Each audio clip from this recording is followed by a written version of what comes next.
بسم اللہ الرحمن الرحیم۔ اللہ رب العزت اپنی تمام مخلوقات بالخصوص انسانوں سے بے حد محبت کرتا ہے۔ انسان کے معصیت و نافرمانی اور گناہ کرنے کے باوجود اکثر اس سے درگزر کرتا ہے، نظر انداز کر دیتا ہے، معاف فرما دیتا ہے۔ لیکن جب اس کی معصیت و نافرمانی بڑھ جاتی ہے تو تب بھی تھوڑی سی سزا یا تکلیف دے کر بڑی مصیبتوں، آفات و بلیات سے محفوظ کر دیتا ہے۔ ارشاد رب العزت ہوتا ہے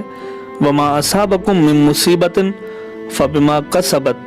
أَيْدِيكُمْ وَيَعْفُو عَن كَثِيرٍ، اور تم پر جو مصیبت آتی ہے وہ خود تمہارے اپنے ہاتھوں کی کمائی سے آتی ہے، اور خداوند متعال بہت سی باتوں سے درگزر کر دیتا ہے، نظر انداز کر دیتا ہے۔ اسی ضمن میں سورہ نحل کے اندر خداوند متعال ارشاد فرماتا ہے وَلَوْ يُؤَاخِذُ اللَّهُ النَّاسَ بِظُلْمِهِمْ مَا تَرَكَ عَلَيْهَا مِن دَابَّةٍ، ارشاد رب العزت ہوتا ہے کہ اگر لوگوں کے ظلم کی وجہ سے خداوند متعال ان کا مواخذہ کرتا، ان کو ان کے گناہوں کے مطابق سزا ملتی، تو روئے زمین پر کسی چلنے پھرنے والے کو نہیں چھوڑتا۔ اسی طرح قرآن کریم میں ایک اور جگہ خداوند متعال ارشاد فرماتا ہے وَلَنَبْلُوَنَّكُمْ بِشَيْءٍ مِّنَ الْخَوْفِ، اور ہم آپ کو خوف کے ذریعے آزمائیں گے، وَالْجُوعِ، اور بھوک کے ذریعے، وَنَقْصٍ مِّنَ الْأَمْوَالِ، اور مال کے نقصان کے ذریعے، مال کے چھن جانے کے ذریعے، وَالْأَنفُسِ، اور انسانوں کی اموات کے ذریعے، انسانوں کی موت کے ذریعے، وَالثَّمَرَاتِ، اور ثمرات کے نقصان کے ذریعے، وَبَشِّرِ الصَّابِرِينَ، اور خوشخبری ہے ان لوگوں کے لیے جو ان تمام مصیبتوں پر خداوند متعال سے شکوہ نہیں کرتے، خداوند متعال سے وہ شکایت نہیں کرتے، ان لوگوں کے لیے خداوند متعال کے ہاں خوشخبری ہے، انعام عظیم ہے۔ اب یہاں پر سوال یہ پیدا ہوتا ہے کہ خداوند متعال اپنے بندوں کو آزمائش میں، امتحان میں کیوں ڈالتا ہے، جس کا جواب قرآن کریم کی اس آیت میں وَإِذِ ابْتَلَىٰ إِبْرَاهِيمَ رَبُّهُ بِكَلِمَاتٍ کی تفسیر میں یوں ملتا ہے کہ خداوند متعال انسان کی کاملیت چاہتا ہے، اس کا ارتقاء، اس کی صلاحیتوں کو اجاگر کرنے کے لیے اس کو آزمائش و امتحان میں ڈالتا ہے۔ جس طرح سونا بغیر آگ میں جلے ہوئے کندن نہیں بنتا، اسی طرح انسان کی بقا کے لیے اس کو لازم ہے کہ اس کا امتحان لیا جائے، اس کو کمال تک پہنچنے کے لیے لازم ہے کہ وہ کسی آزمائش سے گزرے۔ جیسا کہ قرآن کریم کی سورہ عنکبوت میں ارشاد ہوتا ہے اَحَسِبَ النَّاسُ أَن يُتْرَكُوا أَن يَقُولُوا آمَنَّا وَهُمْ لَا يُفْتَنُونَ، کیا لوگوں نے یہ خیال کر رکھا ہے کہ وہ صرف اتنا کہنے پر چھوڑ دیے جائیں گے کہ ہم ایمان لائے، اور یہ کہ وہ آزمائے نہیں جائیں گے۔ مولا کائنات امیر المومنین علی علیہ السلام ارشاد فرماتے ہیں کہ اگرچہ خداوند متعال لوگوں کے احوال سے خود ان سے زیادہ واقف ہے، لیکن پھر بھی آزمائش اس لیے ہوتی ہے کہ ان سے ایسے افعال صادر ہوں، ایسے کام وہ سر انجام دے جن سے ثواب اور عذاب کا مستحق بنا جاتا ہے۔ اگرچہ خداوند متعال کو پہلے سے علم ہے، لیکن علم خدا کی وجہ سے نہ کوئی شخص ثواب کا مستحق بنتا ہے اور نہ ہی عذاب کا، بلکہ ثواب و عذاب کا معیار عمل ہے، وہ کام کہ جو انسان سر انجام دیتا ہے اسی کی بنا پر یا تو وہ ثواب کا سزاوار ہوگا یا پھر عذاب کا۔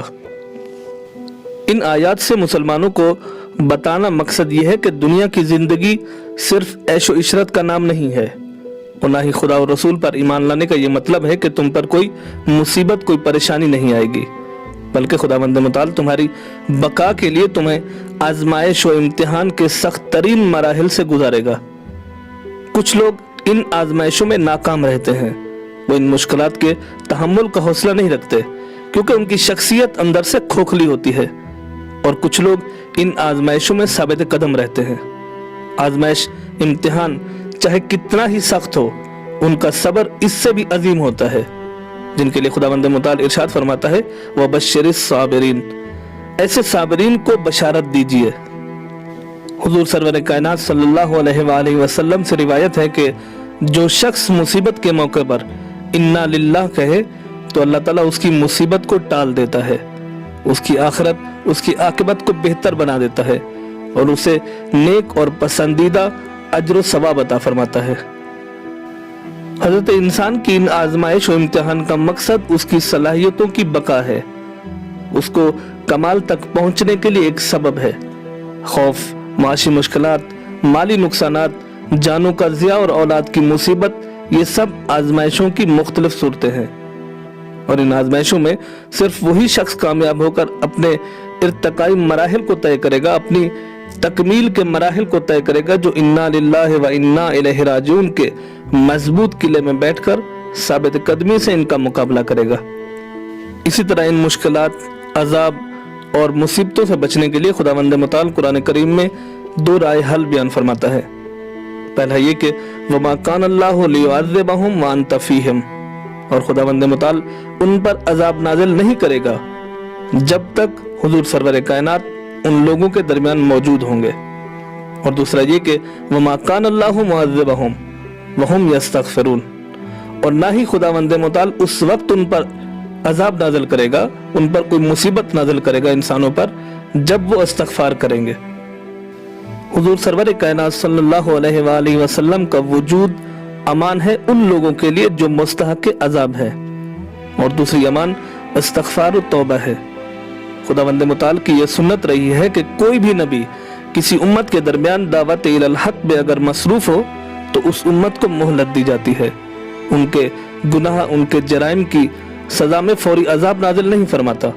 اسی طرح اگر اس امت میں کچھ لوگ اپنے گزرے ہوئے گناہوں پر، جرائم پر پریشان ہوں، نادم ہوں اور توبہ استغفار کی حالت میں ہوں، تب بھی خداوند متعال ان پر عذاب نازل نہیں فرماتا۔ مولا کائنات امیر المومنین علی علیہ السلام ارشاد فرماتے ہیں کہ دنیا میں عذاب خدا سے دو چیزیں باعث امان تھیں، ایک ان میں سے اٹھ گئی جبکہ دوسری چیز تمہارے پاس موجود ہے، لہذا اسے مضبوطی سے تھامے رہو۔ وہ امان جو اٹھا لی گئی وہ رسول اللہ صلی اللہ علیہ وآلہ وسلم تھے، اور جو چیز تم لوگوں کے پاس باقی ہے وہ توبہ استغفار ہے۔ یہاں پر یہ نقطہ قابل ذکر ہے کہ گناہ سے توبہ کر کے استغفار کی صورت میں بخشش کی امید رکھی جاتی ہے، نہ یہ کہ گناہ کا عمل انجام دیتے ہوئے بخشش کی امید رکھی جائے۔